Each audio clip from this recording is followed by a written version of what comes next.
Mas beleza, gente. Vamos começar então com a nossa sessão de aprofundamento teórico-prático do módulo de diagnóstico. Vale a pena ressaltar que o módulo de diagnóstico é composto por 3 sessões, então a sessão de aprofundamento teórico-prático, o Journal Club e a sessão de simulação, fechado? Então a gente está aqui na nossa primeira sessão desse módulo, fechado. Vamos começar pelo sumário. A gente vai começar aqui falando um pouquinho sobre o pensamento bayesiano, a lógica probabilística por trás do diagnóstico, sensibilidade, especificidade, curva ROC, os valores preditivos positivo e negativo e a razão de verossimilhança. Mas antes de tudo, eu quero começar com um caso clínico, mas calma. Se segure na sua cadeira, não precisa ficar desesperado, você não vai guiar nenhum paciente aqui, fique tranquilo, quem vai guiar o paciente do caso clínico serei eu e Vinícius Leal, beleza? Mas todos os ligantes da LAC fiquem atentos, porque vocês serão chamados para responder questões, perguntas relacionadas ao tema, que vocês estudaram no guia de referência e no guia de estudos, fechado? Mas o caso, quem vai resolver serei eu e Vini. Beleza, vamos continuar. FGTS, 53 anos, uma mulher aí que chegou na emergência do LAC Hospital com queixa de sonolência e déficit motor esquerda há 2 horas. Essa vai ser justamente a nossa queixa principal, né? Beleza, sonolência e déficit motor esquerdo. Tranquilo. Na história da moléstia atual, a gente vê aí que a FGTS é previamente hipertensa e diabética, e ela estava andando na aula com sua filha por volta das 4h30 da tarde, quando do nada ela apresentou um mal-estar súbito, cefaleia, evoluindo para síncope. A filha relatou que a mãe cursou com sonolência, cefaleia, déficit motor esquerdo e disartria. Nos antecedentes da nossa paciente, a gente vê que, apesar de FGTS ter essa hipertensão arterial sistêmica, ela faz uso regular de losartana e hidroclorotiazida. Ela também é diabética, mas ela também faz uso regular de glicazida, e ela também tem aí um etilismo crônico e epidemiologia positiva para a doença de Chagas. Preste atenção nessa informação e grave ela para daqui a 7 dias, que vai ser muito importante para a sessão de Journal Club, fechado? Isso aqui é um módulo, então todas as sessões vão ser complementares. Então grave isso aí de doença de Chagas para a sessão de Pedro Abad e Jackson Pedro. Tranquilo. Terminada a anamnese, vamos partir para o ABCDE da nossa paciente. Então, vias aéreas está de boa, respiração está de boa, circulação está de boa, expomos o paciente também está de boa, mas na hora de fazer a escala de Glasgow, ela perdeu 3 pontos. 2 em resposta verbal, porque ela está com a disartria, e 1 em resposta ocular. Ao longo da ABCDE, a gente também fez alguns exames físicos e percebemos que a força muscular em hemicorpo esquerdo estava em grau 1, mas estava preservada em hemicorpo direito. Tranquilo. Então, são esses os 2 sinais principais, né? Glasgow 12 e força muscular em grau 1. A partir disso, a gente vai enviar a FGTS para a sala vermelha e vamos fazer o famoso mover HGT. Monitorização, acesso venoso e teste de glicemia. Mas é aí que eu quero que você pare, respire. Você não está na sala vermelha junto com a FGTS, junto com os médicos que estão atendendo a FGTS. Você está aqui com calma na sessão da LAC. E eu quero que você pense um pouquinho sobre qual é a lógica da gente passar um teste como o HGT. Qual é a lógica de um teste diagnóstico como o HGT? E é justamente aí onde a gente começa com o pensamento bayesiano. Beleza. Vai chegar um paciente para a gente que agora não vai ser mais FGTS, beleza? Só para simplificar. E ele vai chegar para a gente e falar assim, doutor, eu estou com dor de cabeça. Então, ele vai estar relatando dor de cabeça para você. Beleza. Você pode levantar algumas hipóteses. Enxaqueca, AVC, meningite. E a partir dessas hipóteses, você vai dar probabilidades pré-testes para cada uma. É muito mais provável que seja enxaqueca, certo? Do que AVC, mas beleza. Você vai mandar esse paciente, por exemplo, Caio, né? Caio também tem enxaqueca, e o nosso ligante. Vai mandar esse paciente para o teste diagnóstico. E esse teste, ele tem a função de atualizar essas probabilidades, fechado? Ele não tem a intenção de falar ou é ou não é. Ele não é inexorável. Ele tem a função de atualizar suas hipóteses. Dito isso, você vai transformar a sua probabilidade pré-teste em probabilidade pós-teste. E a partir dessa probabilidade pós-teste que você vai escolher se você descarta ou se você trata. Fechado? Beleza. Vamos aprofundar. Posso fazer uma breve colocação? Claro. Diga.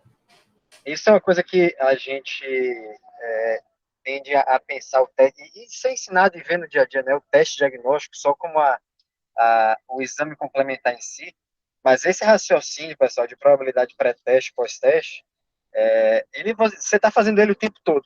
Desde o momento que você bate o olho do paciente, na hora que ele entra no seu consultório, na sala de emergência, e você conversa, ouve a primeira queixa dele, a segunda, primeiro exame, o exame físico, a palpação, a ausculta, e por aí vai. Cada coisinha mínima. Legal, Davi. Ótima contribuição. Opa, deu uma travada aqui para mim. Travou, Léo. Travou para todo mundo, gente? Para mim também. Vixe. Doutor Davi, se o senhor está nos ouvindo, o senhor travou.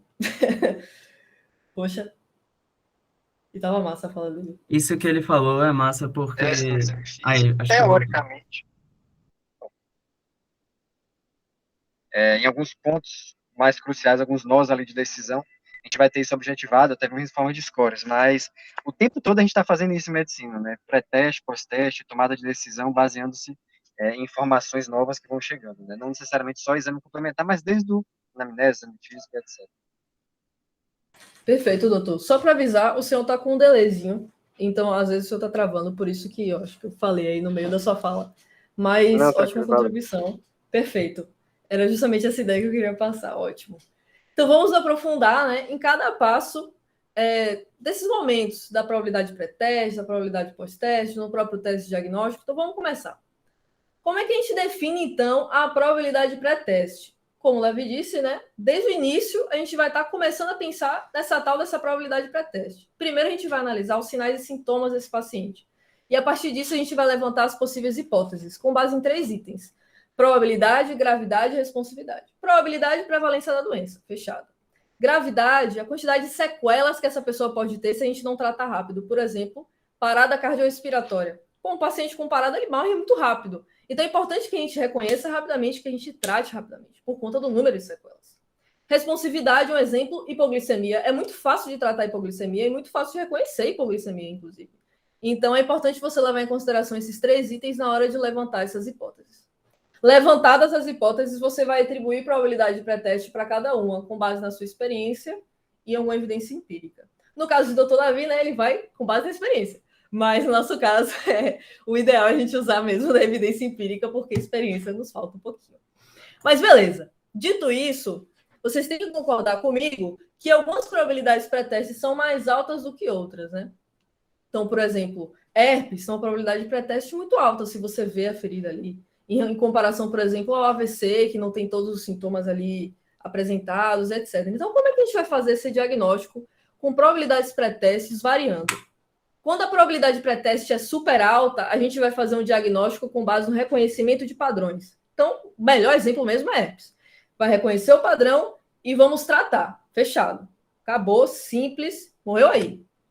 Quando a gente tem uma probabilidade pré-teste de baixa a moderada, a gente vai fazer uma avaliação clínica, vamos levantar as hipóteses, vamos dar probabilidades pré-teste para cada hipótese e vamos jogar essa hipótese para jogo. Vamos testar essas hipóteses com os testes diagnósticos. A partir disso, esses testes eles vão atualizar as nossas hipóteses e aí a gente vai vendo se a gente descarta, se a gente trata, se a gente passa um novo teste e etc. Fechado. Dito isso, a gente vai trazer aqui FGTS de novo para a mesa. Aqui são todos os sinais e sintomas, a história da morte principal, etc., a queixa principal. E eu queria trazer o Dr. Davi para participar um pouquinho aqui da nossa sessão. Quais são as hipóteses que ele teria diante dessa paciente, só para compor mesmo, com a sua experiência clínica, doutor? O que o senhor pensaria diante dessa paciente aí na sua frente? Boa, legal. Então, vamos lá, né? Uma paciente mulher, vou chamar de idosa, mas não é idosa, mas enfim, já na meia-idade aí, indo para melhor idade.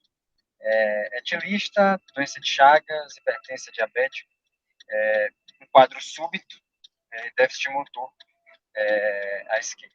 Então, assim, tem algumas coisas chaves que são bom a gente pegar aí da história e que vão definir muito das nossas hipóteses, né? Súbita é uma palavra que, em medicina, particularmente com perda de consciência, com sinais neurológicos, a gente tem que pensar em coisa vascular. E aí, com perda de consciência, pensou em súbito, você vai pensar em coisa vascular, mas não só neuro, mas perda de consciência súbita também pode ser algo cardiovascular. E essa mulher ela tem também fatores de risco para problemas cardiovasculares. Chagas, hipertensão, diabetes, um etilismo crônico, a idade. Então, assim, não tem como fugir de, como primeiras hipóteses para ela, quadros neurovasculares, então doenças cerebrovasculares. E aí a gente vai coloquei como grande grupo, porque a rigor, do ponto de vista de sinais e sintomas, ainda que existam, e aí eu vou comentar, sinais e sintomas aí, que sejam mais característicos de umas coisas do que de outras, não dá para bater martelo só com sinais e sintomas na diferenciação de doenças cerebrovasculares. Não dá. Tá? Precisa de tomografia ou ressonância ou anjo, qualquer coisa. Mas doença cerebrovascular é um grande grupo que o manejo inicial vai ser muito parecido. Então não faz diferença para a gente querer saber exatamente agora o que é que ela tem. É uma síndrome cerebrovascular, uma doença cerebrovascular, possivelmente. Dá para descartar outras coisas? Não tudo. Então, assim, outra coisa que a gente tem que pensar, a crise convulsiva, né, crise epiléptica. Apesar da história de cefaleia, mas a gente sabe que existem quadros álgicos que podem também ter crise epiléptica associada. Então, isso entra no leque de doenças que a gente tem que pensar, né, no leque de diagnósticos diferenciais. Uma causa de perda de consciência cardiovascular, então, uma arritmia, próprio infarto, a dor, muitas vezes uma dor que vai em região cervical, ou pode irradiar, pode ser relatado como cefaleia, apesar de não ser um sintoma frequente da forma que ela se apresentou aí, mas não dá para descartar, né? Essas seriam as principais hipóteses que a gente tem que pensar aí. E doença cerebrovascular, e ela já falou do HGT aí, mas perda de consciência, alteração neurológica aguda, é o único exame que você está autorizado, não só está autorizado, mas deve fazer antes de fazer a tomografia, antes de fazer a imagem, é o HGT, afastar a hipoglicemia, porque simula bastante uma série de quadros aí, de alterações neurológicas diversas. Assim, é literalmente um mimetizador bem grande de uma série de coisas. O que eu ia comentar que chama muita atenção no quadro é o seguinte: a cefaleia, num quadro de uma doença cerebrovascular, aí a gente tem que ter algumas hipóteses. Primeiro, e mais frequente e mais provável, um AVC hemorrágico. Então, cefaleia súbita, com perda de consciência, com uma suspeita de alteração de uma doença cerebrovascular, até que se prova o contrário, é um AVCH. Né? E isso pode ser hemorragia intraparenquimatosa ou hemorragia subaracnoide, né? Um aneurisma. Mulher de meia idade, acima de 50 anos, não fala se é tabagista ou não, mas, enfim, hipertensa. HSA entra, sem dúvida, como uma hipótese importante, junto com a VCH intraparenquimatoso, seja de etiologia hipertensiva ou outro. E entre as doenças cerebrovasculares isquêmicas, aí, isso é uma coisa que é legal também, particularmente para quem gosta da área de neuro, aí gravar, porque ajuda muito, realmente, na prática clínica, que é o seguinte, não é que é uma regra total, mas AVC isquêmico que se apresenta com cefaleia, você tem que pensar em 3 coisas: trombose, tá? Trombose, dissecção e vasculite. São basicamente as 3 causas de AVC isquêmico que têm uma apresentação com cefaleia. Óbvio, nem nunca, nem sempre, mas lembrar sempre disso. Então, se a gente fosse pensar que ela tivesse um AVC isquêmico, de fazer imagem, viu um AVC isquêmico, tem que pensar, será que ela tem uma trombose? Será que tem uma dissecção? Será que tem uma vasculite? Então, essas seriam as hipóteses, as coisas que eu levantaria de antemão aí para as hipóteses diagnósticas dela. Perfeito, doutor. Nossa, foi muito mais completo do que a gente pensou das hipóteses, né, que a gente levantou, porque a ideia da sessão é mais passar mesmo pela teoria do modo de diagnóstico, não necessariamente uma simulação, mas ótima resposta. A gente pensou, só para simplificar aqui, 2 hipóteses bem básicas: hipoglicemia, que o doutor Davi comentou, justamente para afastar com HGT, e o AVC, né, que está dentro aí desse grande grupo de doenças cerebrovasculares que o doutor Davi comentou. Só por curiosidade, na minha prova prática da época da prova de residência para a USP, o caso de clínica médica tinha uma perda de consciência e você não avançava o caso se você não pedisse um HGT. E o paciente tinha uma hipoglicemia, você tinha que tratar no pré-hospitalar e tal. Eu dei sorte, entre aspas, porque assim, na hora eu não conseguia pensar o que podia fazer. Aí eu já trabalhava no SAMU, e no SAMU vira meio medular. Você faz o HGT do paciente, você pede para a enfermeira já ir fazendo. E aí era uma hipoglicemia. Então, assim, não menosprezem. Assim, pessoal, urgência pré-hospitalar, urgência hospitalar, assim, descarta a hipoglicemia. Uma coisa muito rápida, coisa de segundos, você descarta já uma causa importante e já segue com o caso que tem, não tem, enfim, aí conduz conforme for. Mas é importantíssimo não menosprezar isso. Antes de imagem na cabeça, HGT rapidinho ali e segue o jogo. Perfeito, doutor. Perfeito. Ótimo. Então, a hipótese que eu quero trazer inicialmente é justamente a hipoglicemia, né? Que é muito fácil de tratar, é muito fácil de perceber, tem ali o HGT, etc. Então, vamos fazer qual é a probabilidade pré-teste aqui de FGTS estar hipoglicêmica, com base nesses sinais e sintomas e com base na história dessa paciente, fechado? Então, a gente tem aí uma paciente que tem um etilismo crônico, tem uma diabetes mellitus tipo 2, que evoluiu com assíncope e que está com Glasgow 12. Isso tudo aumenta a probabilidade pré-teste dela estar cursando aí com hipoglicemia, fechado? A partir disso, a gente vai, beleza, mandar ela, como o doutor David já comentou, para o HGT. Muito rápido, muito simples, mas aqui eu quero ir até o cerne da questão. Por que a gente testa? Qual é a lógica probabilística por trás desses testes diagnósticos, como, por exemplo, o HGT, que não deixa de ser um teste diagnóstico, apesar de ser simples e ser muito utilizado. Então, beleza. A lógica por trás disso é justamente o teste médico ou o teorema de Bayes. Mas aqui a gente não está na seção do dojo, certo? Aqui a gente está na seção da LAC aberta. Então, eu vou traduzir essa fórmula. Ficou um pouquinho feio, beleza. Mas ficou um pouquinho mais fácil de entender. Que é a fórmula do teste médico. Vamos lá.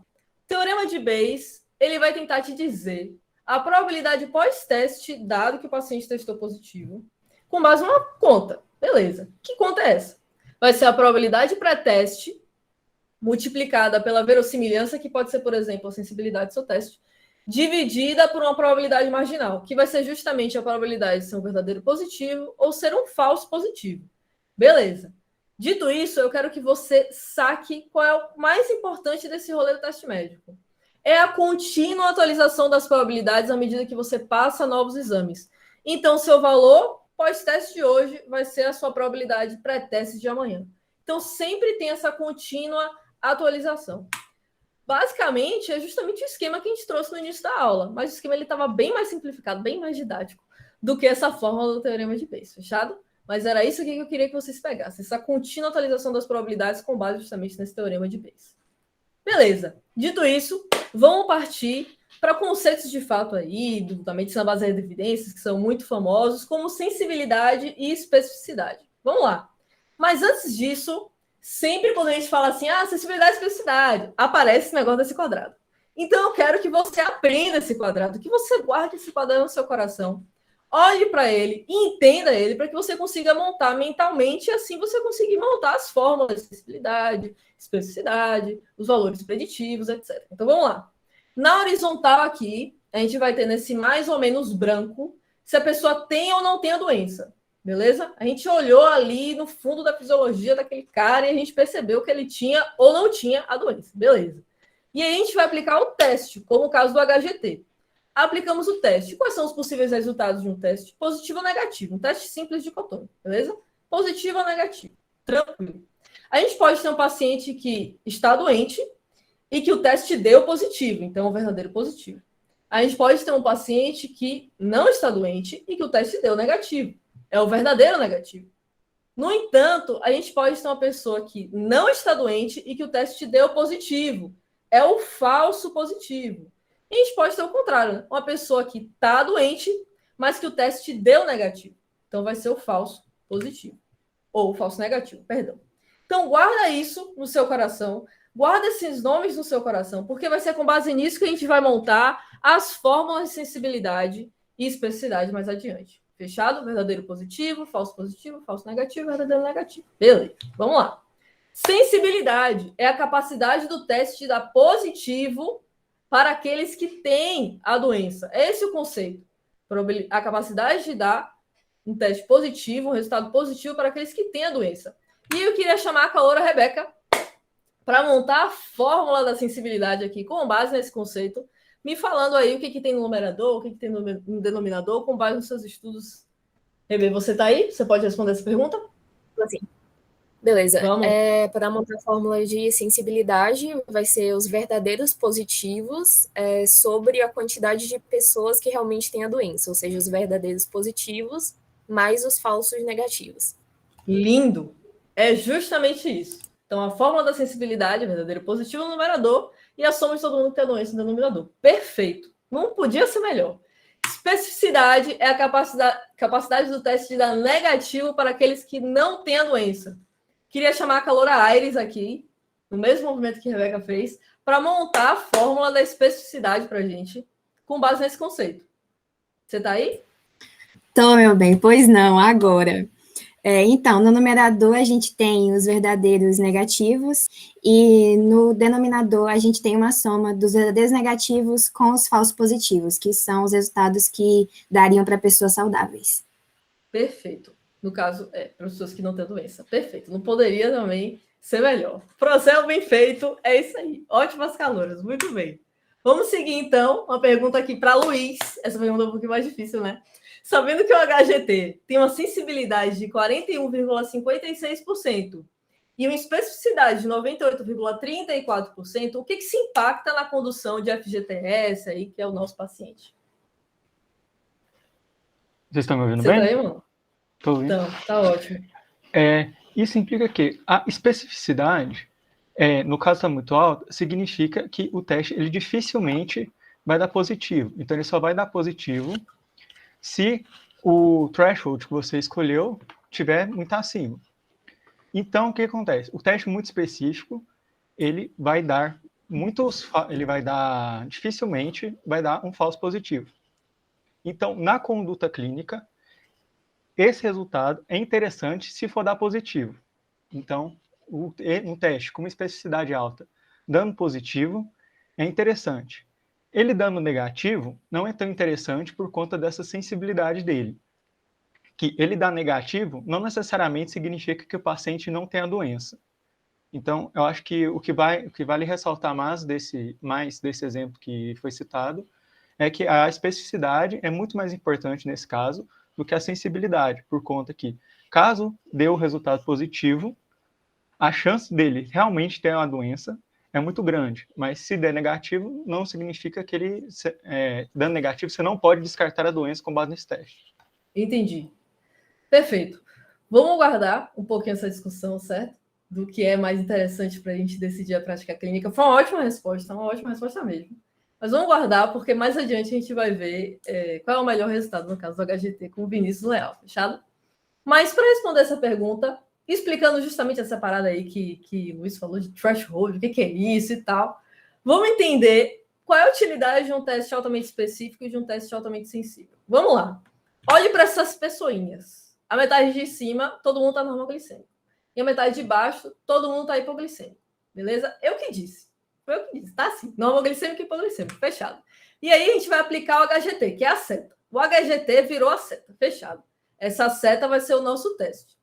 Mas antes disso, eu preciso dar um disclaimer sobre o HGT e sobre os próximos slides que eu vou trazer. Mas para entender o disclaimer, a gente tem que saber a diferença entre um resultado dicotômico e contínuo. E para isso eu queria trazer o nosso 10º par de nervo craniano, o calouro vago, para responder qual é a diferença entre o resultado dicotômico e contínuo. Você tá aí, mano? Oi, tô sim. Você sabe a diferença? Pô, eu tô pensando aqui em variável contínua. Eu acho que não é a mesma coisa. Chute. Confia em si mesmo. Tem alguma ideia? Parece um pouquinho com variável dicotômica contínua. Seria mais em relação a... Como posso falar? Seria mais em relação a uma classificação de... como posso falar? Ordinária, por exemplo, da variável, em como ela entraria na avaliação do resultado, mas acho que eu não estou conseguindo definir bem a diferença. Certo, não tem problema não. Vamos lá, eu posso te explicar qual é a diferença de resultado dicotômico contínuo. Não tem problema, foi uma pergunta mais difícil mesmo. O resultado dicotômico é sim ou não. Tá grávida ou não tá grávida. HIV positivo, HIV negativo. Dicotômico, fechado? O resultado contínuo seria como o teste de glicemia ou quantos decibéis você ouve. Então, é como se tivesse vários números assim. Você pode ter 80, 81, 82, 83,56 de glicemia. No entanto, a gente transforma esse resultado contínuo em um resultado dicotômico para ficar mais fácil para a gente ler. Como assim? Como é que a gente faz isso? A gente estabelece um ponto de corte. Então, abaixo daquilo a gente tem algo e acima daquilo a gente tem outro. Entendeu? Mas o resultado contínuo, ele varia. Ele tem vários números, assim, como se fosse uma escala, como se fosse uma seta. E a gente estabelece um ponto de corte, abaixo daquilo uma coisa, acima daquilo outra coisa. Fechado. Então, o teste de glicemia, afinal de contas, é um resultado contínuo. A gente vai transformar um resultado dicotômico. com esse rolê de normoglicemia e hipoglicemia. Beleza. Mas, Isabel, HGT também vê hiperglicemia. Mas eu não vou falar de hiperglicemia aqui, porque vai confundir muito, beleza? Então esquece que hiperglicemia existe. Só para facilitar a explicação. Depois você pensa na hiperglicemia, fechado? É esse o disclaimer. Só para a gente ignorar a hiperglicemia nesse momento, só para ficar mais fácil a compreensão. Beleza. Esse aqui é o teste perfeito. O teste perfeito daria negativo para todo mundo que está normoglicêmico e daria positivo para todo mundo que está hipoglicêmico. Fechado? Fechado. Só que aí a gente não sabe qual é o ponto de corte perfeito. Se é que existe o ponto de corte perfeito. A gente está ali no grupo de pesquisa desenvolvendo o HGT e a gente não sabe qual é o ideal. Então eu vou chutar. Eu gosto de 200. É um número par, tem 2. Eu gosto do número 2. 200. Joguei esse ponto de corte. 200. Beleza. Temos uma faixa aqui de verdadeiros negativos, né? Ou seja, pessoas normoglicêmicas classificadas pelo teste como normoglicêmicas. Receberam um teste negativo em mãos. Beleza. Temos uma faixa aqui de pessoas hipoglicêmicas que receberam um positivo. Ou seja, são verdadeiros positivos. No entanto, se você observar, existe uma faixa aqui de pessoas normoglicêmicas que, para o teste, são hipoglicêmicas. Ou seja, estamos diante de uma faixa de falsos positivos. Nesse caso, com esse ponto de corte, o HGT seria um teste de alta sensibilidade, ou seja, seria ideal para testes de rastreio, beleza? O melhor resultado para um teste de alta sensibilidade, bem entre aspas, seria um resultado negativo. Mas esse tipo de discussão de qual é o melhor resultado fica melhor ainda com valores preditivos. Beleza, 200 não deu certo, né? Deu uma faixa muito grande de falso positivo, a gente não quer falso positivo, a gente só quer verdadeiro positivo e verdadeiro negativo. Então a gente vai falar, beleza, 200 não deu certo. 50. Bora descer tudo. 50. Beleza. Temos uma faixa aqui de pessoas normoglicêmicas que receberam um teste negativo. Tranquilo, são verdadeiros negativos. Temos uma faixa aqui embaixo de pessoas hipoglicêmicas que receberam um teste positivo, ou seja, são verdadeiros positivos. Beleza. Mas temos uma faixa aqui de pessoas hipoglicêmicas que receberam um teste negativo, ou seja, são falsos negativos. Nesse caso, com esse ponto de corte, o HGT seria um teste de alta especificidade, que é ideal para testes de confirmação. O melhor resultado para um teste de alta especificidade seria justamente, como o Luiz comentou, o resultado positivo. Fechado? Beleza. Aproveitar para fazer um breve comentário aí, que está implícito no que você falou, Isabel, mas para ficar ainda mais explícito, é bom ficar claro que assim, a gente usa aquele ponto de corte lá de 70, né? HGT abaixo de 70, isso, aquilo e tal. Mas é como você colocou aí, entendo que assim, tem pessoas, particularmente, por exemplo, um paciente neurológico agudo, ele pode, com uma glicemia de 75, às vezes 80, sei lá, claro que eu estou botando um threshold um pouco mais alto, mas 75, 72, já está sofrendo efeito de uma hipoglicemia fisiológica, né, naquele cérebro que está demandando, com alta demanda energética. E um paciente normal, jovem, como, sei lá, eu, você, etc., com 50 de glicemia está muito bem, né, é como você falou aí. Então, entender que o valor do ponto de corte, a hipoglicemia aí vai ser definida de acordo com uma variável laboratorial, mas fisiologicamente a gente não sabe o que é hipoglicemia para cada paciente, né? E naturalmente você vai incorrer em falha em um ou outro paciente. Enfim. Perfeito. Ótimo. Perfeito. Ótima contribuição. Era justamente essa ideia. Perfeito. Então vamos seguir, só para guardar no coração, para ficar um pouquinho mais didático. Um teste de alta sensibilidade é uma pessoa sensível. Então você joga qualquer coisa no teste de alta sensibilidade, ele começa a chorar falando que você está doente.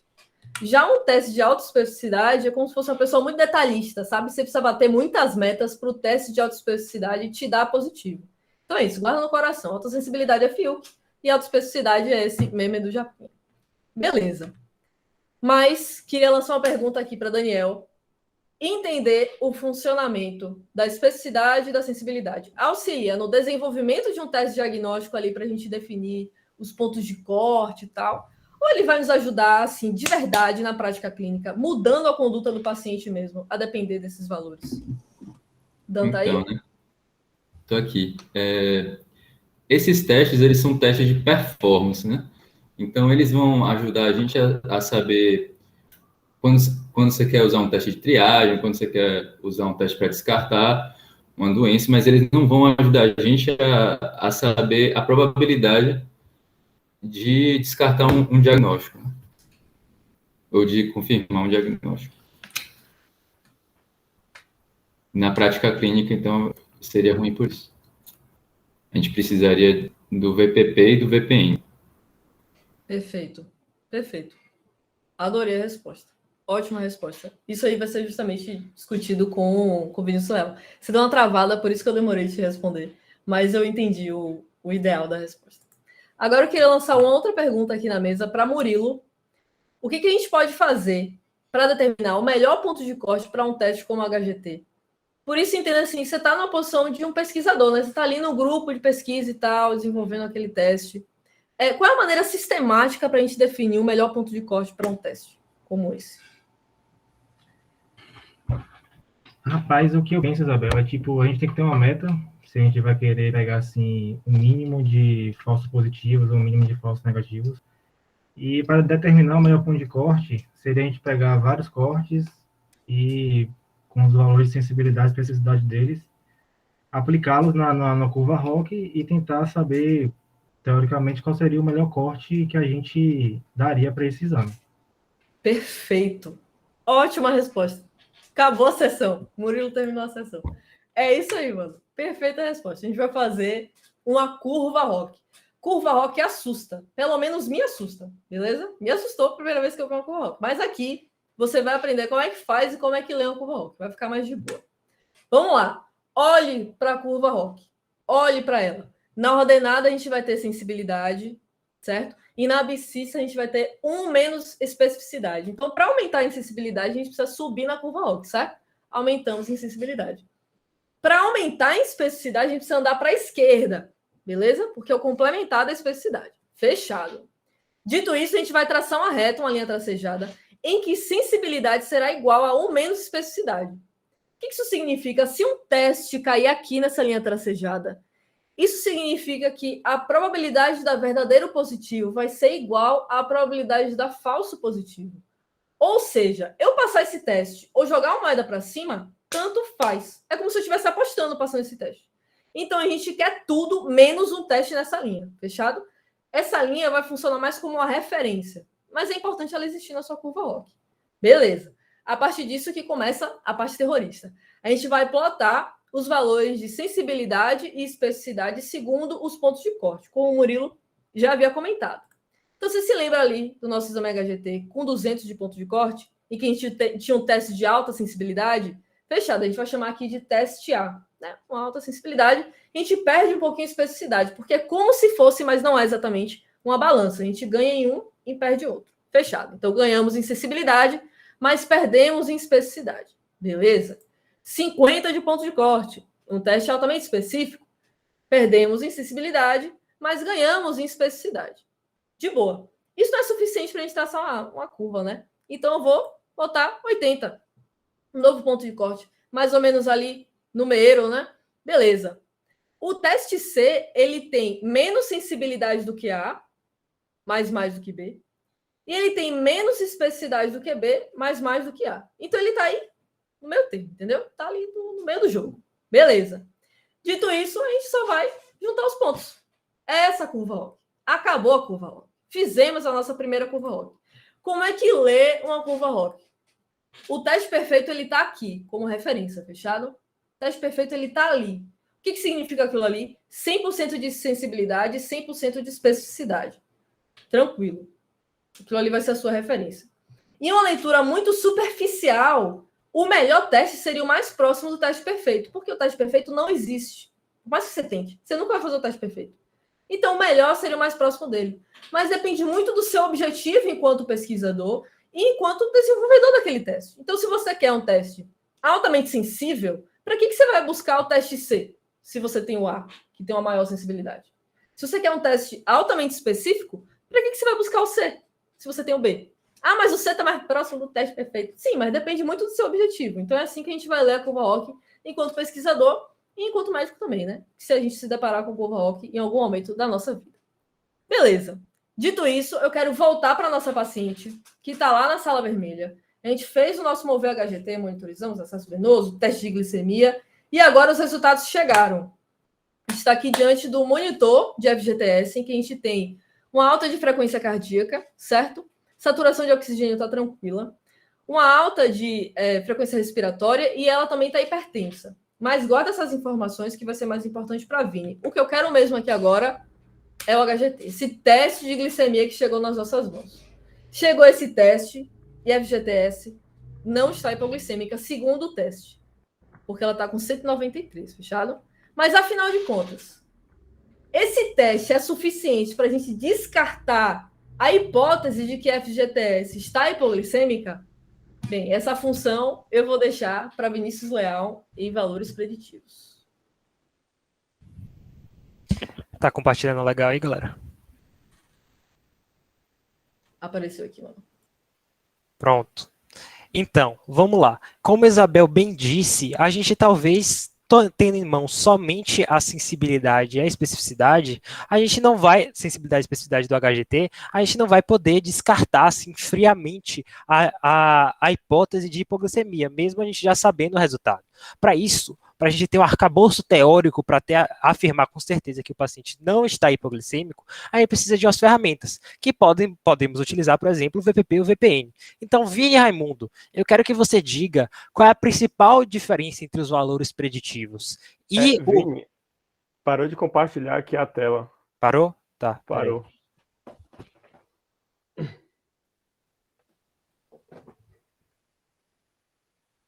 Ave Maria.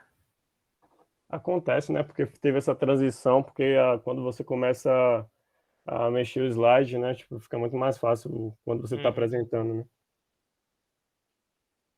Pronto. Vamos lá, tá compartilhando agora? Tá começando, pera.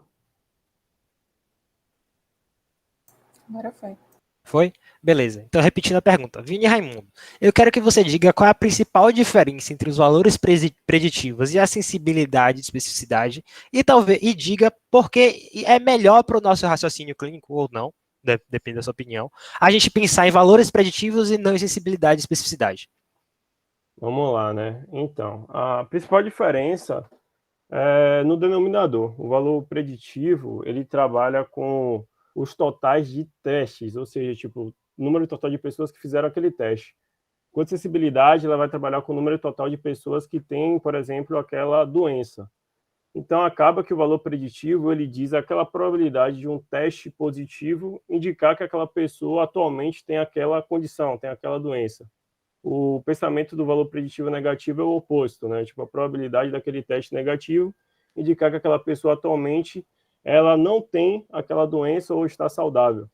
Então, acaba que, para o pensamento clínico, acredito eu, ela dá muito mais informações, porque a gente não está lidando com a informação a priori de, tipo, a pessoa está doente, a gente sabe que está doente, ou que a pessoa ela está saudável, não. A gente está trabalhando com a informação do teste, a capacidade do teste em predizer se aquela pessoa tem aquela doença ou não tem aquela doença. Então, por isso, eu acho que o valor preditivo ele acrescenta muito mais informação. Fez sentido?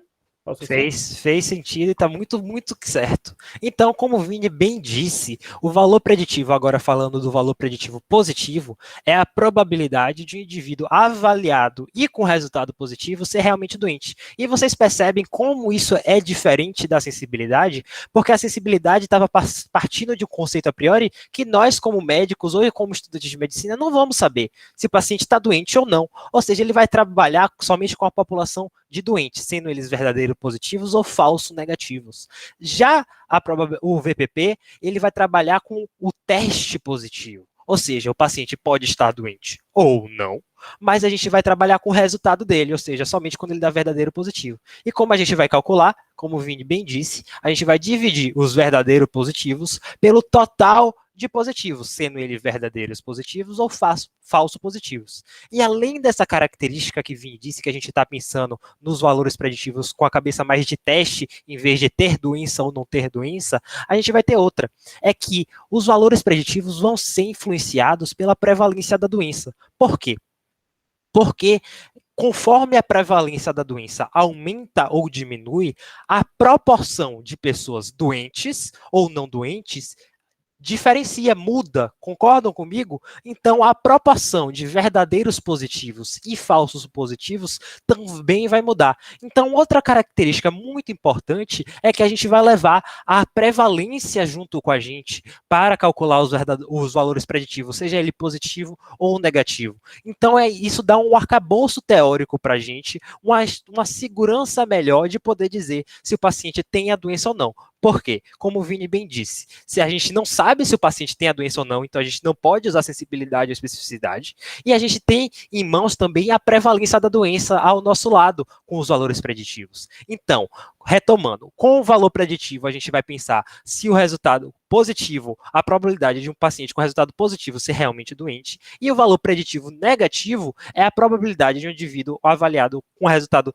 negativo ser realmente normal, não ter a doença, certo? Então é assim que a gente vai pensar valores preditivos positivos e negativos. É uma forma meio menos utilizada na literatura da medicina, pelo menos nos livros, né? Eles falam muito de especificidade e sensibilidade, mas falam pouco de valores preditivos negativos e positivos. Mas é muito mais útil você pensar com valores preditivos, certo?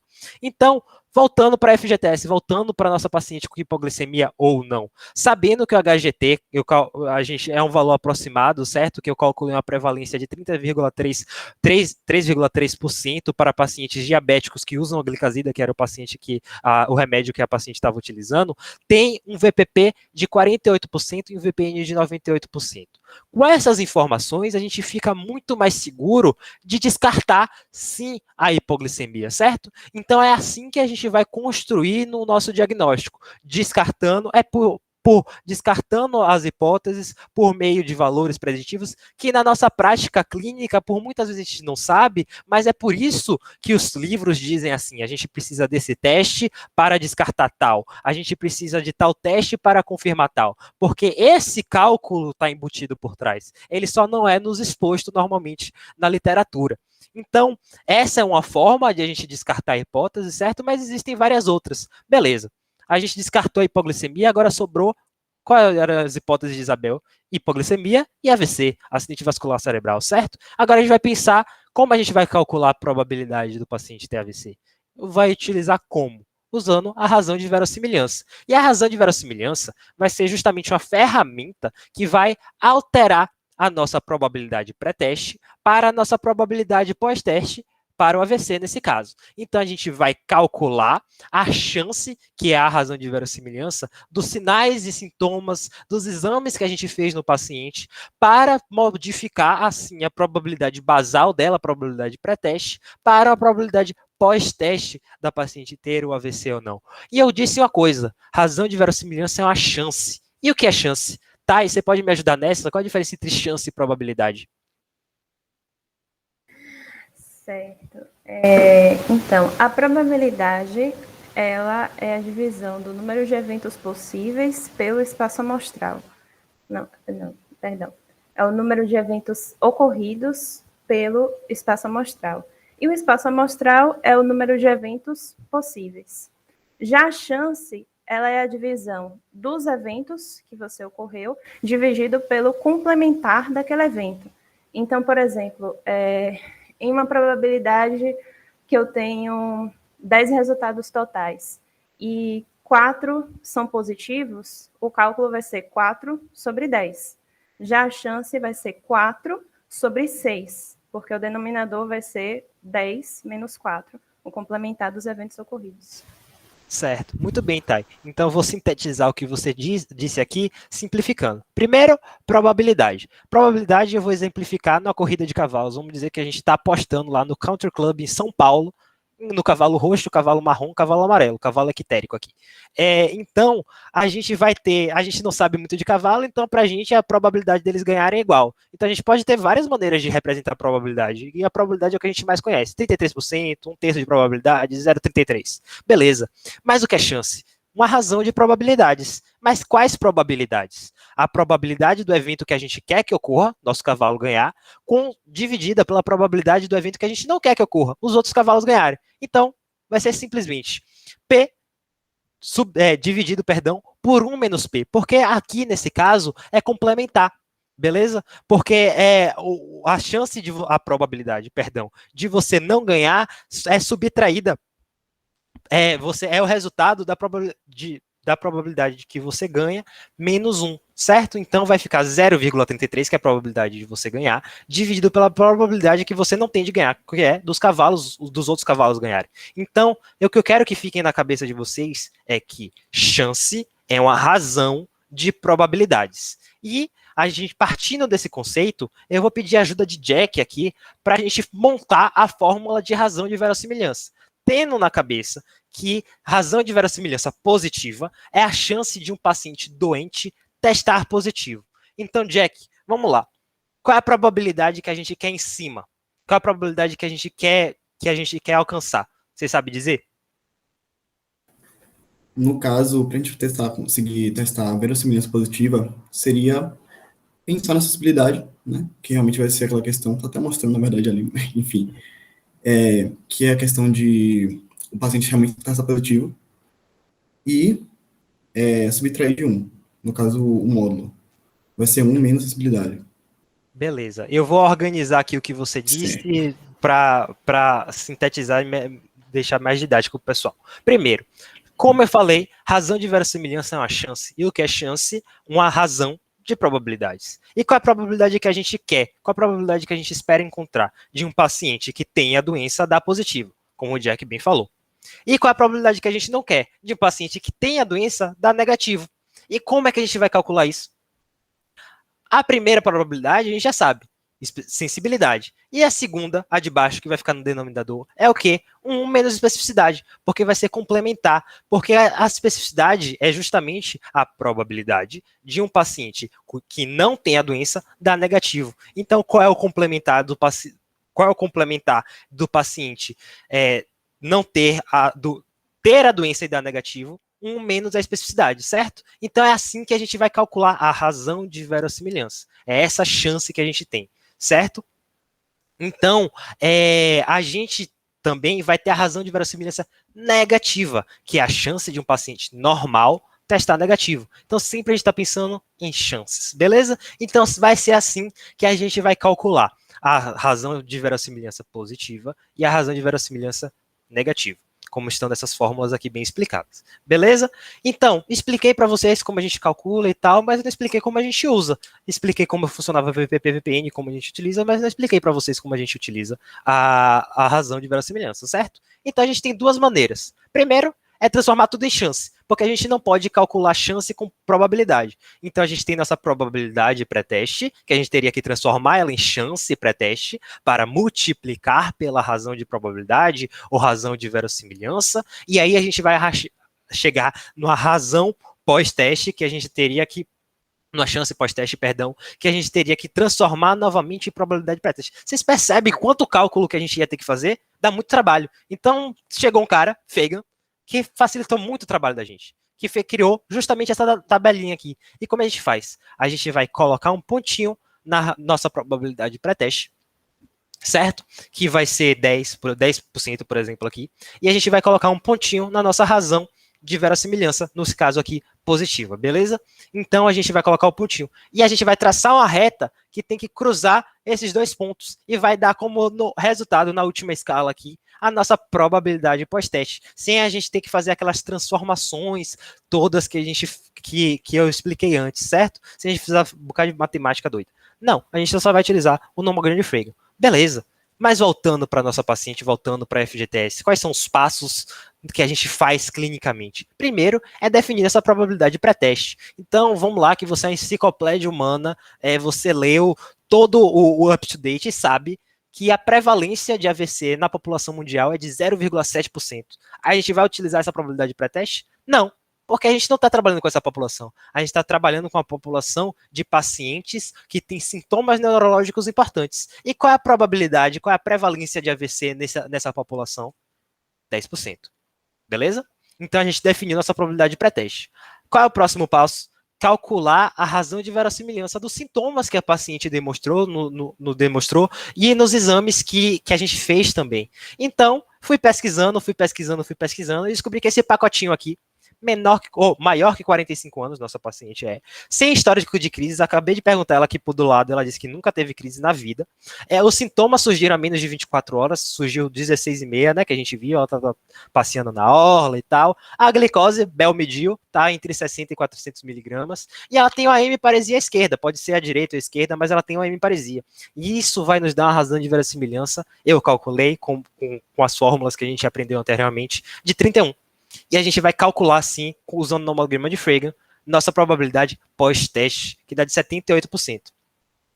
E agora, devemos tratar FGTS? E essa pergunta eu trago para o doutor Davi Sola.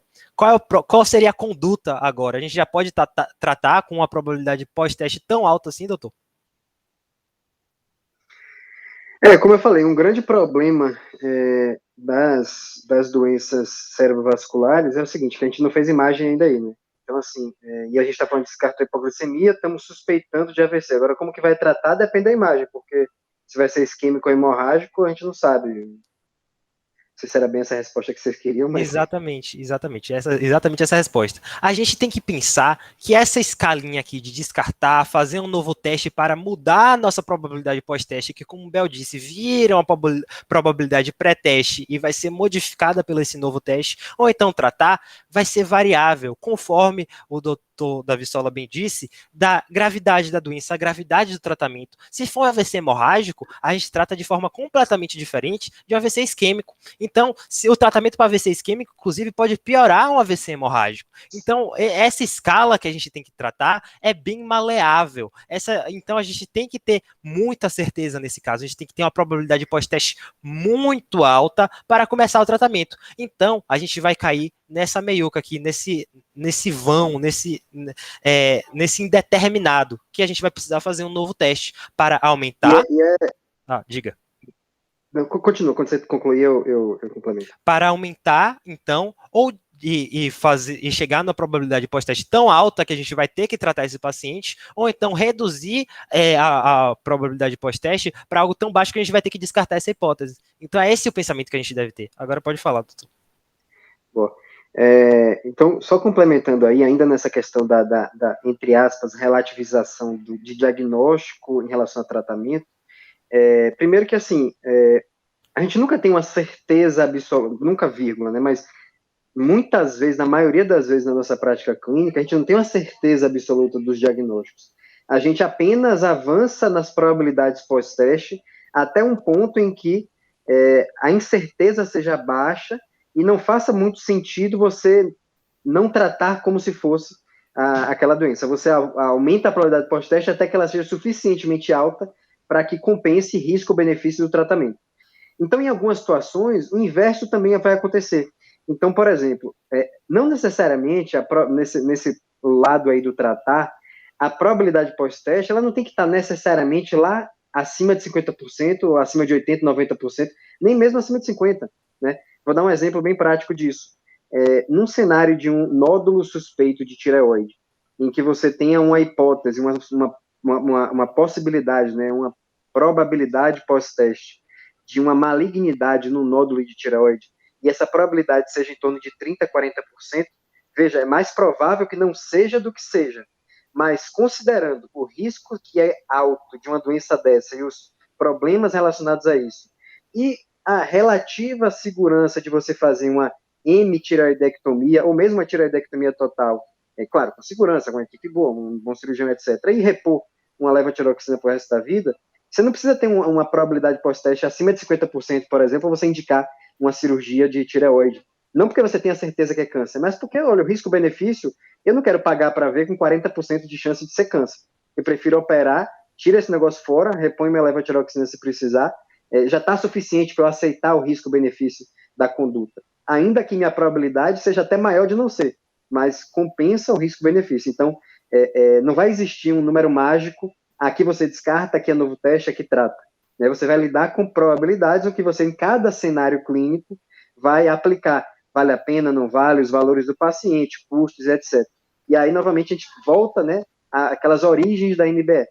A MBE nunca foi sobre a receita de bolo, né, sobre exatamente fazer isso, exatamente fazer aquilo, mas trazer a evidência como mais uma ferramenta, mais uma informação, para, junto com os valores, o contexto clínico, etc., etc., você tomar a melhor decisão que você julgue como melhor naquele cenário. Né? Muito boa contribuição, doutor. Então, como o doutor Davi Sola bem disse, a gente não pode começar o tratamento, porque a gente precisa confirmar que tipo de uma suspeita de AVC que a gente tem, que tipo de AVC é esse, certo? Então a gente vai pedir ATC de crânio, a tomografia computadorizada. E a gente vai ver aqui se tem alguma coisa ou não. Vamos ver. Aí, beleza. Começou a aparecer aí o nosso diagnóstico. A gente pode começar aí já pensar com essa hiperdensidade hipotaminal à direita, que é correspondente, sim, aos sinais e sintomas da paciente, a gente vai ter uma razão de verossimilhança altíssima para esse teste, entendeu? Então, uma probabilidade pós-teste que já era alta e já era quase na troço de tratar, no limiar do tratamento, e que a gente tem uma razão de verossimilhança tão alta com o teste de TC, meu sensor de pós-teste explodiu. É um AVCH, como diria a nossa doutora Valesca Popozuda. Então, a gente teria o treinamento, a gente teria agora a capacidade de um diagnóstico quase 100% confirmado e poderíamos iniciar o tratamento. Só que a gente para por aqui. E se você tiver mais dúvidas de como vai ficar a FGTS, de como vai tratar, porque ela teve AVC mesmo, ela vai melhorar, veja os próximas sessões da LAC, porque a gente vai tratar de diagnóstico, a gente vai falar de tratamento, a gente vai falar de prognóstico ao longo desse semestre. Então, vocês estão muito bem convidados para seguir com a gente nessas segundas-feiras, para saber mais sobre medicina baseada nas evidências na prática clínica. Essas são umas referências que a gente colocou para quem quiser se aprofundar mais no tema, beleza? É uma sessão passada da gente, que foi dada por Pedro Carneiro e Thaís Barbosa, e também um vídeo sobre o Teorema de Bayes. Essas foram nossas referências, nossos contatos, e muito obrigado. Pessoal... Muito bom, pessoal. Parabéns. Muito legal a discussão. Obrigada, doutor. Muito obrigada. Gente, quem tiver alguma dúvida, pode levantar a mãozinha. Para a gente iniciar a parte de discussão com o doutor Davi. Vini Raimundo, onde vê? Primeiramente, parabenizar a Vini Leal e a Isabel pela excelente sessão, excelente. Também parabenizar o doutor Davi pelas intervenções que foram bem precisas. Eu queria fazer um questionamento ao Davi, ele é mais voltado para o seguinte cenário. A gente tem uma probabilidade a priori que ela é totalmente pautada nos conhecimentos de um especialista. Nesse sentido, quando a gente tem esses cenários, até que ponto todo esse racional de probabilidade pós-teste, teste, ele de fato, esse racional torna-se útil, porque, queira ou não, a gente está lidando com um pensamento de um especialista, ele vai meio que fundamentar toda a probabilidade a priori, e até que ponto, sei lá, um teste ele deve se sobrepor ao pensamento desse especialista, dado que, por exemplo, a gente não tem como você estimar uma probabilidade a priori por score, por exemplo, num contexto onde não tem algum score que conflite, sabe, traga uma possibilidade paralela a priori que de alguma maneira coloque essa opinião do especialista em xeque. Entendeu meu ponto? Até que ponto torna-se útil todo esse racional do teste, estimar a probabilidade a priori? Uhum. É um bom questionamento. Esse é o grande calcanhar de Aquiles do pensamento bayesiano, né? Porque, apesar do o Vinícius, o outro Vinícius aí, acho que é Leal, né, ter comentado a prevalência de hipoglicemia no paciente diabético, de glicazida, é tantos por cento, essa é a prevalência em algum estudo, que eu não sei qual, em alguma população que tem uma determinada faixa de idade, que tem outras comorbidades ou não, que está com sintomas agudos ou não, que teve perda de consciência súbita ou não, enfim. Então, assim, do ponto de vista pragmático e da nossa prática clínica, é praticamente impossível, né, a gente ter probabilidades pré-teste para todos os cenários. É praticamente impossível, né? Você lida com probabilidades pré-teste, vamos chamar assim de, na melhor das hipóteses, muito baixa, baixa, mais ou menos, alta, altinha, sei lá, bota dessa forma. Então, assim, esse é o grande calcanhar de Aquiles do pensamento bayesiano. E não tem para onde correr. Não tem mesmo, porque tem cenários que você tem isso bem determinado, tem cenários que você não tem. E tem muita gente que critica justamente por isso. E, assim, tem alguns cenários que você tem esse tipo de comparação de score diagnóstico comparado à decisão clínica, ao julgamento clínico somente, e o prognóstico disso, o resultado, né, a acurácia do acerto, ou pelo menos o resultado dos pacientes. Nesses estudos que comparam a acurácia de score com, seja diagnóstico ou prognóstico, com a decisão clínica somente, mesmo de especialistas, é quase que unânime os scores prognósticos sendo superiores. Mas essa angústia que você falou aí, todo mundo tem, eu também, e na verdade a gente tenta fazer algo melhor, mas é algo insolucionável, é apenas o menos pior que a gente tem. Agora, continua sendo um calcanhar de Aquiles, e eu gosto muito do pensamento bayesiano, etc. Mas a gente tem que reconhecer essa limitação, entendeu? Se você parte de uma probabilidade pré-teste enviesada, achando que, não, isso aqui a chance é muito baixa de ser. Não tem nomograma de Fagan que resolva se você disser que a probabilidade pré-teste é de 1%, ou de 40%, ou de 70%. O resultado pode ser completamente diferente. Ainda mais se a gente está lidando com testes diagnósticos que são, na maioria das vezes, razoáveis, né? Poucos testes diagnósticos são tão bons ou tão, seja para o lado positivo ou negativo, que descarta mesmo que a probabilidade pré-teste seja muito alta, ou confirma mesmo se a probabilidade pré-teste for muito baixa. Então, o especialista, às vezes, ele pode até errar mais, se ele tiver muito viés no pensamento dele, muita heurística e etc. Então, assim, é difícil. Eu não acho que não tem uma resposta muito boa para essa sua pergunta, não. Eu tenho um questionamento. Eu ia fazer uma pergunta muito parecida com você, Vim. Aí eu só vou levantar mais a bola aqui. Quando eu estava estudando, eu fiquei pensando assim, às vezes a gente fala que o pensamento de um especialista que está num ambiente, num cenário específico por muito tempo pode ser enviesado, mas só que aí eu fiquei parando para pensar assim, a prevalência daquele quadro ali influencia muito nessas fórmulas que a gente estava vendo, né? Acessibilidade, especificidade, os valores preditivos. Então, eu fiquei pensando assim... Valor preditivo, acessibilidade e especificidade, não. Foi mal.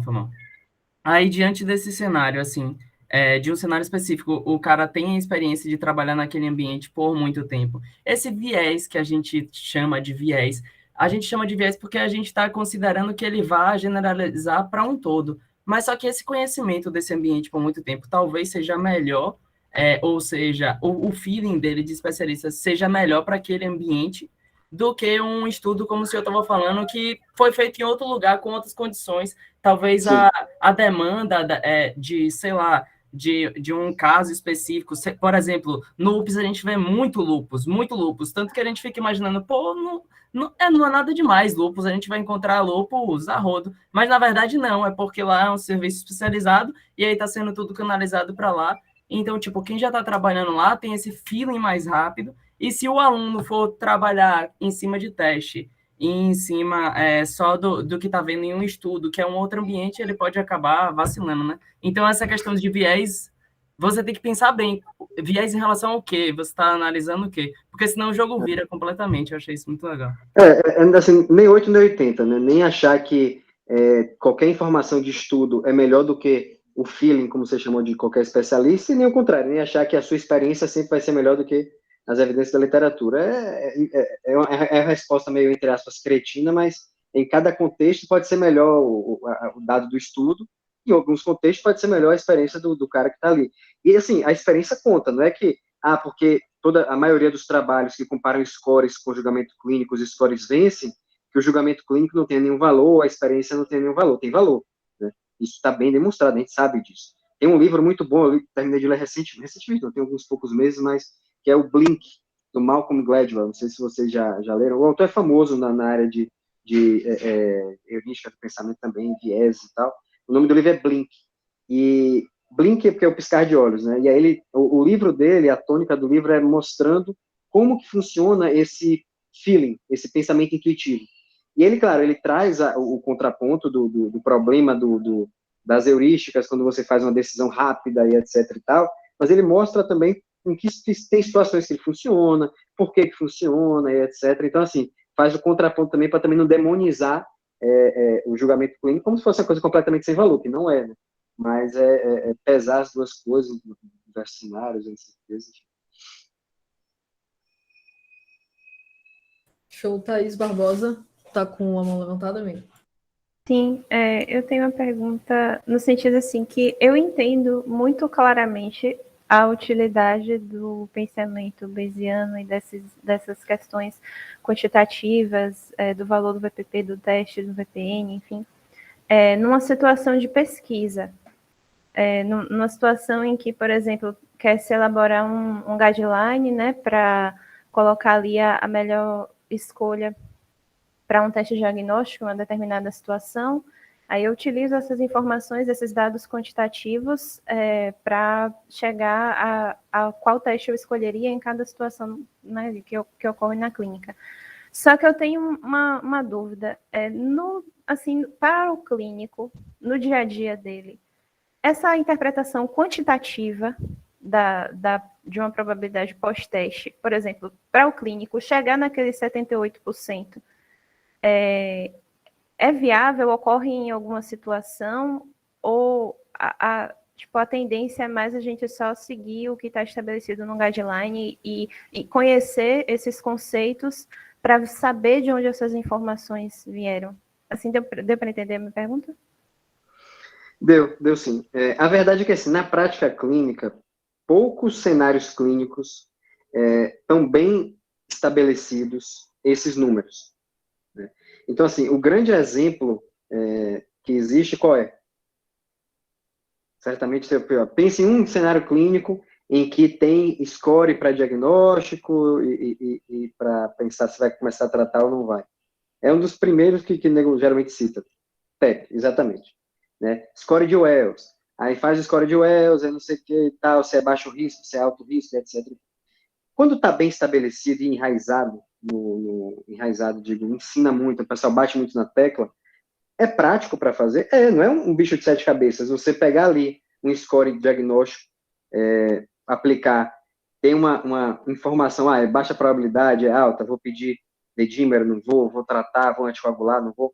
É prático, não é um problema, não é um bicho de 7 cabeças. Não é algo que você precisa ser matemático, nem ter uma calculadora do lado. Rapidamente no celular você vai lá e faz. Agora, sim, tem muitos estudos bem feitos, consolidando isso para vários cenários clínicos, não tem tantos, entendeu? E alguns que tem, geralmente o pessoal não bate tanto na tecla. Então, assim, atiro até por mim mesmo. Eu uso menos do que eu acho que deveria usar, mesmo tendo alguns cenários que se aplica isso. Mas dá para aplicar? Dá. Só que depende de você ter estudos e isso está sedimentado na educação médica, né? Que a gente ainda estamos avançando. Acho que vai crescer muito isso ainda, entendeu? Mas tem poucos cenários em que se aplica. O TEP é um grande exemplo, mas infarto, tem alguns cenários em que se usa também, na decisão, por exemplo, de uma das discussões da LAC, acho que teve isso também na decisão de entrar com anticoagulante ou não para o paciente, você usa o score em relação ao risco de embolização, risco de sangramento, você faz o peso de um e do outro. Então, assim, dá para aplicar? Dá. Agora, é algo que você faz na maioria dos pacientes? Não. Você faz na minoria dos pacientes, isso de forma objetiva. Só queria perguntar, tipo assim, nos livros, se a gente vai lendo, etc e tal, aí vai falar sobre os testes diagnósticos. Aí fala muito de sensibilidade, especificidade, e pesquisando eu entendi porque eles só abordam isso.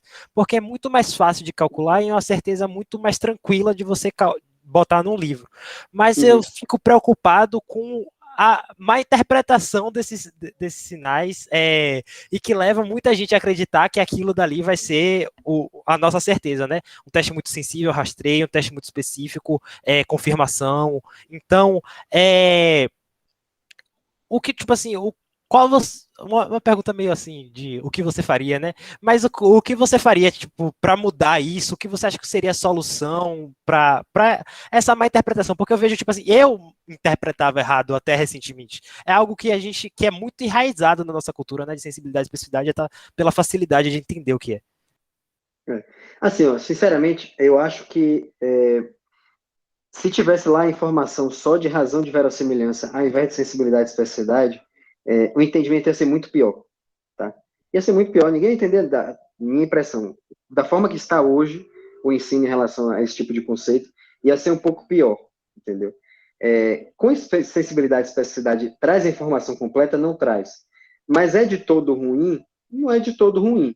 Se você não tem uma especificidade muito sofrível, pelo menos razoável, com alta sensibilidade, serve mais ou menos para aquela que geralmente fala, geralmente é para triagem, etc. E tal. A mesma coisa é a especificidade. Se a sensibilidade não é bizarra, serve para aquele propósito mais ou menos.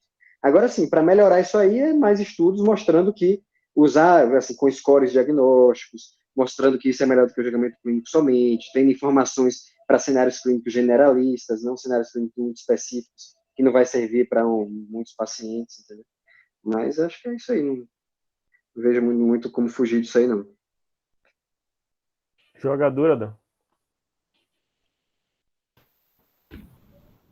Pronto, primeiro, parabéns pela sessão dos meninos, pelas intervenções, doutor Davi. Eu queria perguntar, doutor, a gente tem um ensino médico, né, que ele é muito baseado nessa questão do protótipo, né, da gente identificar o conjunto de sinais e sintomas, que a gente acha mais ou menos clássico, e para a gente reverter isso e ter uma prática mais baseada em evidência, tudo bem que a gente traz os exemplos aqui de cenários de AVC, de cenários, como você falou, de TEP, que já tem evidência consolidada, mas a gente tem uma vastidão de cenários que não tem evidência consolidada, né?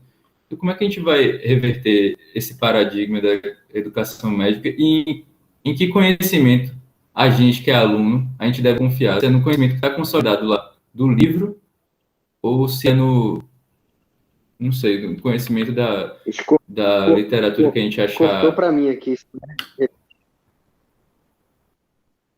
Dan travou um pouquinho, ficou muito difícil de entender o que você falou. Vocês estão me ouvindo? Vocês me ouviram até que horas? Não sei, mano. Acho que é melhor você sintetizar aí e perguntar novamente. Pronto. Tá certo, tirei a câmera aqui.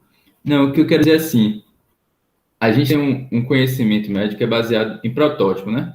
Então, a gente tenta identificar aquilo que... A gente tem uma imagem tal de uma pessoa que tem, sei lá, insuficiência renal, a gente tenta identificar aquela imagem do paciente, no paciente que a gente vê no ambulatório, no hospital. Mas em várias doenças a gente não tem evidência suficiente. Então, a gente, enquanto aluno e enquanto os próximos alunos que virão, a gente deve continuar, por enquanto, confiando nos livros, nos professores, na experiência qualitativa também, ou a gente vai ter que ficar submisso à evidência sempre? Sei lá, não sei se eu me fiz bem explicar.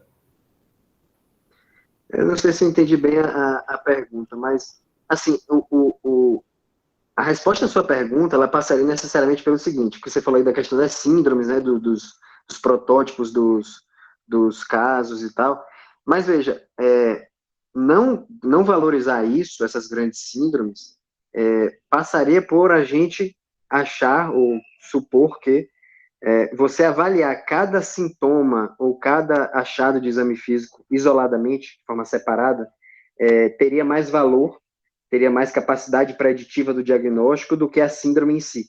Ou seja, a idade, vamos botar aqui, vamos pensar aqui numa... Fala em uma tríade aí, uma tríade clínica. Uma tríade ou uma síndrome? Síndrome ectérica, não sei. Tríade de Beck. Deixa eu ver se ainda lembro. Tríade de Beck era hipofonese de bulha, né? Eu já nem lembro mais, para ser sincero. Mas, assim, pensa numa tríade qualquer, uma constelação de sintomas, de sinais e sintomas, tá? Para qualquer paciente. Se você pensar que cada achado ou sintoma, ou exame faz urgência de jugular, hipotensão e hipofonese de bulhas, né? Tríade de Beck. Pronto, pode ser hipertensão intracraniana também, enfim. Se você pensar que cada achado de sinal, sintoma, anamnese ou exame físico pode ter mais valor, e analisado isso separadamente, dentro de um modelo, com cada um separado, tenha mais valor do que uma variável única, que é a síndrome, sim ou não, tenha mais capacidade preditiva, esse seria o pressuposto que você estaria trazendo, né? Da gente não levar em conta tanto o protótipo, o jeitão, a síndrome, mas os achados. É em torno disso que você perguntou? É mais ou menos isso. Da questão da gente não ter isso descrito na literatura, sabe? A gente depende muito do... Esse é o primeiro. acho que não existe nenhum estudo comparando isso, seria muito difícil de pensar. E medicina, o que acontece? Os sinais, sintomas e os achados de exame, eles também têm sensibilidades e especificidades por trás, né? Não são perfeitos. Quando você junta isso em síndrome, a minha impressão é que aumenta um pouco a acurácia das coisas, entendeu?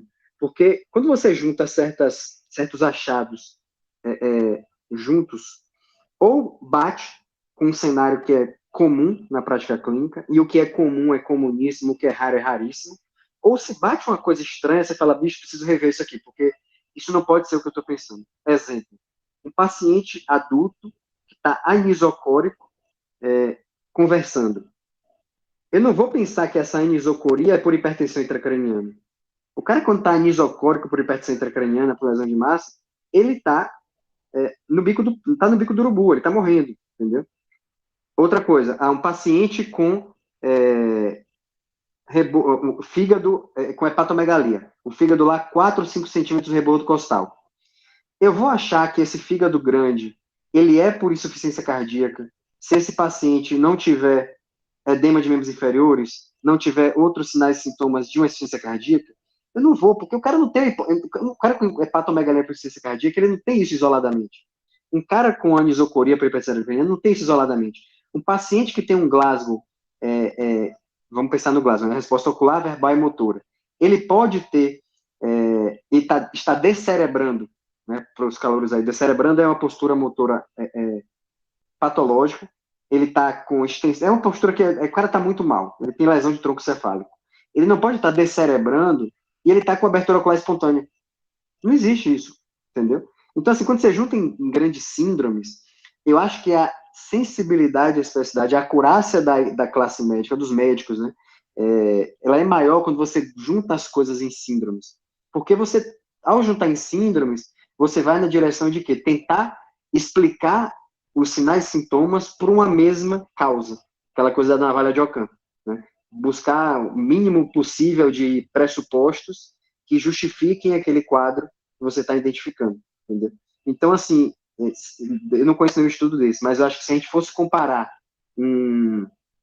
uma acurácia de grandes síndromes, ou síndromes, enfim, achados em conjunto, versus cada um dos achados isoladamente, botasse isso em modelos prognósticos, um com os achados isoladamente, outro com síndromes, enfim, eu acho que as síndromes ganhariam, entendeu? E isso é uma coisa que, de certa forma, eu acho que a gente ainda não conseguiu vencer, né, no lado da inteligência artificial. Talvez por isso a gente ainda não... É uma das coisas, né? Os modelos de inteligência artificial ficaram muito aquém do que a gente esperava. Em termos de imagem, particularmente, já tem algoritmos melhores do que os humanos.